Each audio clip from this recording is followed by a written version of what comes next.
saying? And plus, at my size, I'm 6'6", 220, able to run a 10.3, a 4.3 in the 40, and we're trying to bring it down to like 9.9 or 10 flat this year. So basically, what more can I say? Top Billin. Man, Top Billin, did you hear what this dude said at the beginning of this? Nyckoles Harbor out in D.C. has to be the biggest freak we've ever seen in high school football. Check him out right here running the 200 meters. This is crazy. Sick type of acceleration. You can only imagine what his deep speed would be in football. Unbelievable. He talked about getting his 100 time down below the nines, right? A 4.340. What? You see this dude? Come on, man. Look at his time. This man ran a 20.79 in the 200 meters, 6'6", 220 pounds, not even in his senior year yet, right, of any sport, right, of football. This man still has some time to grow. Has to be the biggest freak, man. No doubt about that. You guys give me some other names out there, but I don't think nobody's doing it like this. So I'm going to go ahead and check out some of this man's football tape here. And I want you guys to put your thinking caps on. If you got a guy 6'6", 220 pounds with the type of speed that he has, right? Straight line speed. So we don't know anything about his agility or anything like that. He's not running any agility type events. Where would you play this guy at, right? So we're going to check him out on the edge. I believe the edge is his favorite position. To me, right, I don't like to influence the audience, but I've always said this. If you've got some type of freakish speed, right, freakish straight line speed, you being on offense is worth his weight in platinum, right? You're not going to run 40 yards from the edge, or you're not going to run 100 yards from the edge. You got a chance, at the very least, to just be sent on 9 routes and completely change a game. Straight up. So that's me there. Some people might have something different, right? Being an edge player obviously is a very valuable position. We've seen #1 overall picks from the edge. But to me, you smother this guy's attributes. He has world-class potential, right, with his speed. He could easily go into the track and field arena and be just as, if not more, popular or valuable than he is playing football. Now let that sink in, right? They're comparing this cat to Usain Bolt. So I want you to let that sink in. But listen, I don't want to bury the lead as well. I want this cat to go to the University of Maryland. Play for my Terps, baby. We got to keep guys like this in the DMV right at home. Like, come on, man. You're nothing but a stone's throw away at Archbishop Carroll from College Park. You know this, man. People always talk about these teams keeping guys at home, like Georgia, for obviously Georgia, rich with talent, no doubt about that. Georgia keeps everyone at home. It wins national titles. Florida and teams like that. But what about the DMV? If you look throughout the DMV per capita and you looked at some of the most elite premium players on teams like an Alabama or Georgia or Penn State or Michigan, it's cats from the DMV. They start keeping cats like that at home, man. You can see something really start to shake loose in the DMV with the Maryland Terrapins or even my Virginia Tech Hokies, right? So since this kid's from Maryland or he plays out in D.C., I associate him more with Maryland over Virginia Tech. But, hey, either one is cool with me, but I would prefer the Terps. That man, right, along with cats like Rakim Jarrett that they're keeping home and people like that, man. Come on, man. You change the face of an entire program rather than just being another guy. You'll never be the guy at an Alabama or Georgia. They've had plenty of them, right? Yes, they will get you to the league. There's no doubt about that. You will be at the forefront of that. But what about changing the program? You're going to get to the NFL under Coach Loxley. There's no doubt about that. The man is an offensive genius. Right, he was responsible for a lot of the stuff that they doing at Alabama to this day. So imagine that. So, hey, that's just me right there, baby. Go to the Terps. But let's check out this man's film. All right, selfishly, I'm going to start here because I'm on the offense train, right? So your man right here in the slot, he's pretty much running a sharp slant here. And you can just see, like, how are you going to mess with 6'6", 220 pounds? The guy has some leaping ability as well. And ain't nothing to it but to do it. Right, gave him a hezzy, right, late throw, and he still is able to go and get it, right? You see him off the rip here, right? Comes to balance, gives him a hezzy. Nothing too special about this. at all, right? Tries to fight their hands before it gets there. Nothing to it but to do it. Let me see what was going on here.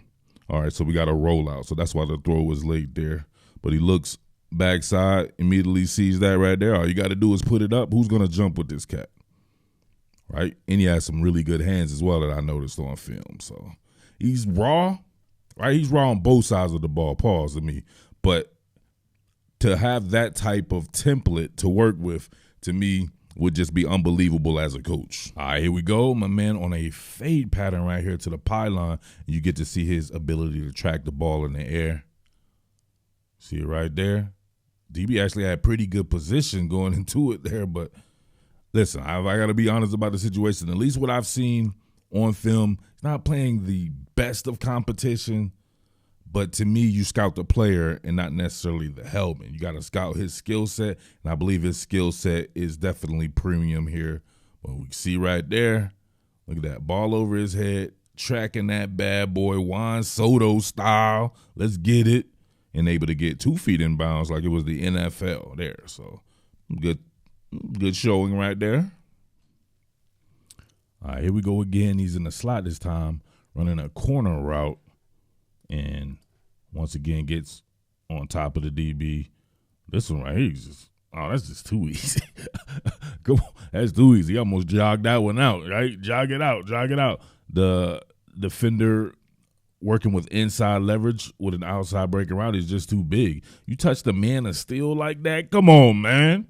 Little dude broke his wrist off trying to touch that dude and get into press coverage. Good throw.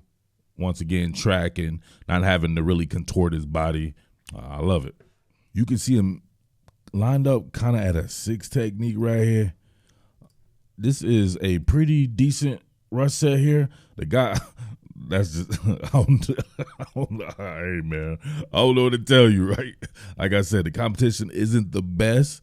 We see the offensive tackle right here. He just stands straight out and just sticks both hands out, and he easily evades that, right? Gives him half a man. My man didn't even think about moving his feet, so he's got cement shoes on. And, of course, you know Nyckoles Harbor does not have cement shoes on, so it pretty much just becomes a free hitter there. You got some guys already there, and he gets into play as well. Same thing right here. This time he's in a motorcycle stance, and he shows a little something on this one right here. I like the inside move. Boom. Oh, snap. Like his head popped out the top like Jack in the Box. So my man looked like he had hands to the face or something like that, right? Severe whiplash on that bad boy, but he kept working. You can see him meet the friction on this one right here. It's not the best of film, but you can see that man get skinny and take an inside approach. Working with very quick feet right there. And, of course, being 6'6", 220 pounds, you are always giving him half a man. Even though, man, he's built with his 6'6", 220 pounds, he doesn't look thin by any stretch of the imagination. But could you imagine him, right? I said offense. What about him at tight end versus wide receiver? Like anybody watching right now, what would you think about that? Maybe just one of those move tight ends where you would definitely use him on the outside and just let him take the top off. But on the inside, man, I just thinking about his length, pause, and his ability to go up and get the ball, man. He can definitely move the chains, and obviously we know he can run. But on the defensive side of the ball, definitely an edge player. I think he can play standing up in a odd front defense, or he could play with his hand in the dirt. Either one, man. Just a freak athlete. All right, here we go right here. My man, if you think about this one right here, they left him unblocked. You see him right there? But he made a great football move and pinged that shit, right? Ball flew about 80 yards. One more time, we got to watch that one full speed, right? Kind of left him unblocked. Looked like it was an influence block. They were just trying to see if he would take the cheese. I guess that's a good way. If you think you can't block somebody, just don't block them and then try to influence them to go somewhere else. But he did not fall for it. Good football intelligence there. And my man was scared. Look, he ain't touch him, and the ball starts to fly out. He just threw the ball damn near. He's like, please don't hurt me, sir. Come on, man. Some of these high school jaws be funny to me. This one looks like he's more at a 5 technique here. He does a good job of splitting the double. You see it? Split the double. Boom. He's in on the running back. Let's get it. Oh, too athletic for his own good. One more time right here. Make sure you check him out right there. Oh, fighting through traffic. Gotta love it. Slow it down a little bit. Comes off. Immediately splits. Not even really a double. Like they tried to influence him again or they tried to down block on him. But a lot of sanitation there. He keeps his eyes upfield, and he's in on it. Let's go. And even showing you what may happen out there, right? Chocolate City, baby.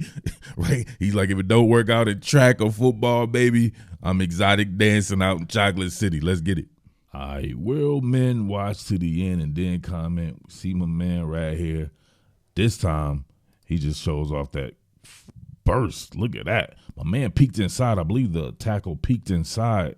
Look at that. One little peek inside.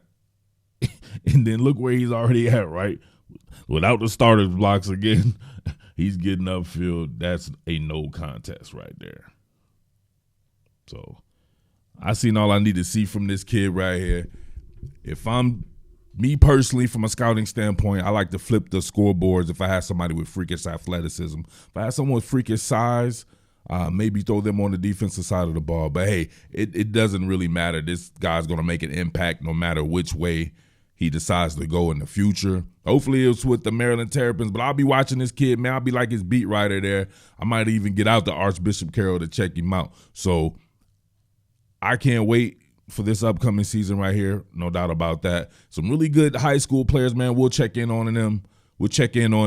No doubt about that. But we shall see what happens with my man Nyckoles Harbor here. And I can't wait to see what he's doing in track as well. So we shall see. But it's your boy, the Underground King, a.k.a. the DMV King, Murf Baldwin here. Make sure you keep it locked. Thank you guys for rocking with your boy. Everybody sending the quality support. That's much appreciated for sure. And other than that, man, peace. What more can I say? Top Billin.